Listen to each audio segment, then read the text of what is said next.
नमस्कार मित्रांनो, स्वागत आहे तुमचं श्री स्वामी समर्थ अमृतवाणी या चॅनलमध्ये. तर आज मी तुम्हाला श्री स्वामी समर्थ यांबद्दलची खरी घडलेली कथा मी तुम्हाला सांगणार आहे.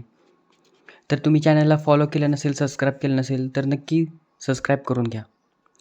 चला वळूया तर आजच्या स्वामी समर्थांच्या कथेकडे. अक्कलकोटपासून थोड्या अंतरावर वसलेलं एक लहानसं गाव होतं. गावाचं नाव होतं भैरवनगर. गाव लहान होतं, पण तिथल्या लोकांची दुःख मोठी होती. त्या गावात विठ्ठल नावाचा एक माणूस राहत होता. वय साधारण 50च्या आसपास. मेहनती, प्रामाणिक व नशिबाने कायम पाठ फिरवलेली. विठ्ठलाकडे 2 एकर शेती होती, पण गेल्या अनेक वर्षात पाऊस दगा देत होता. कधी अतिवृष्टी तर कधी दुष्काळ. पीकसुद्धा येत नव्हतं. सावकाराचं कर्ज वाढत होतं.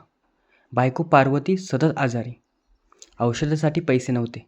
एक मुलगा शिक्षण अर्धवट सोडून कामाला लागला होता. मुलगी लग्नाच्या वयात आली होती, पण हातात पैसा नव्हता. विठ्ठल रोज देवाला विचारायचा, देवा, माझंच जन्मी पाप का? इतरांची घरं भरलेली, माझं आयुष्य रिकामच का? तरीही एक गोष्ट त्याने कधीही सोडली नाही, तो म्हणजे श्री स्वामी समर्थांवरचा विश्वास. दर गुरुवारी तो अक्कलकोटच्या दिशेने वाकून नमस्कार करत असे. मठात जाणं शक्य नसलं तरी तिथेच असायचा. एक दिवशी संकटाचा डोंगर कोसळला. सावकार थेट घरात घुसला. आज शेवटचा दिवस आहे. पैसे नाही दिलेस तर उद्या शेती लिलावात काढतो. त्या रात्री विठ्ठलच्या घरात चूल पेटली नाही. सगळे उपाशी झोपले. अंधारात विठ्ठल घराबाहेर बसून रडत होता. त्याचं मन अगदी तुटलं होतं. डोक्यात एक भयानक विचार आला, सगळं संपून टाकावं. पण त्या क्षणी त्याला स्वामी समर्थांचं नाव आठवलं. नाही, स्वामी असताना मी हार मानू नाही शकत. पहाटे तो कोणालाही न सांगता घरातून निघाला. पायात चप्पल नव्हती, अंगावर फाटके कपडे, हातात फक्त एक लहानशी पिशवी. अनेक मैल चालून तो अक्कलकोटला पोहोचला. मठात गर्दी होती, पण विठ्ठलच्या डोळ्यात फक्त अश्रू होते. स्वामी समर्थ ध्यानस्थ बसले होते. स्वामी समर्थांचा तो तेजस्वी चेहरा, गंभीर नजर. विठ्ठल त्यांच्या चरणांवर कोसळला. स्वामी, आता काही उरलं नाही. घर, शेती, मान सगळं जाणार आहे. मला काही नको, फक्त माझ्या कुटुंबाला वाचवा. स्वामी समर्थांनी डोळे उघडले. त्यांनी विठ्ठलकडे नीट पाहिलं. त्या नजरेत करुणा होती, पण कसोटीही. स्वामी म्हणाले, 3 दिवस इथेच राहा. काहीही मागू नकोस, काहीही विचारू नकोस. विठ्ठलने मान डोलावली.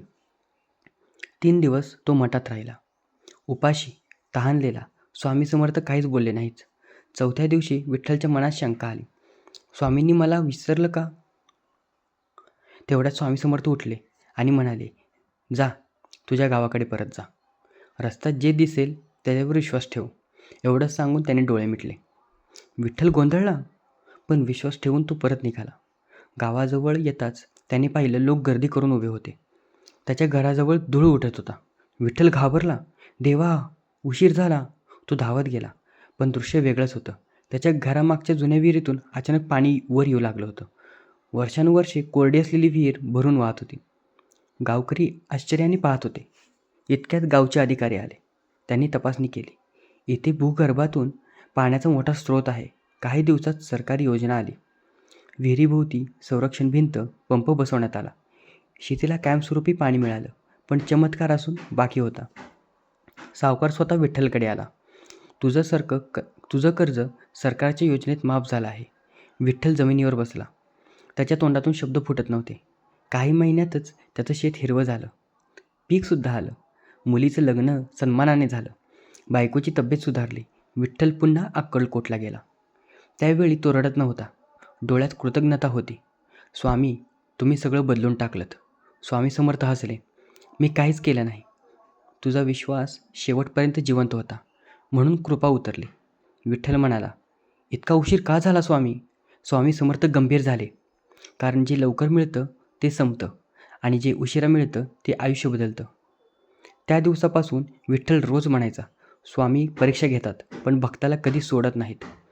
आता ह्या कथेचा अंतिम संदेश तुम्हाला सांगायचं म्हणलं तर ऐका. स्वामी समर्थ काय म्हणतात, संकट कितीही मोठं असलं तरी विश्वास शेवटपर्यंत ठेवा. तुम्ही श्री स्वामी समर्थांची निष्ठा शेवटपर्यंत ठेवा. तुम्हाला दिवसातला 1 दिवस नसेल जमत, 1 तास जमत नसेल तर किमान 5 मिनटं तरी श्री स्वामी समर्थांचं मनाने घ्या. त्यांचं नाम जप मनाने घ्या. स्वामी समर्थ उशीर करतात, पण अन्याय कधीच करत नाहीत. खरी कृपा शांतपणे येते, पण कायमची असते. श्री स्वामी समर्थ कृपा सदैव आपल्या सर्वांवर राहो, हीच ईश्वरचरणी प्रार्थना. बोला जय श्री स्वामी समर्थ. जर चॅनलला सबस्क्राईब केलं नसेल तर चॅनलला सबस्क्राईब नक्की करा.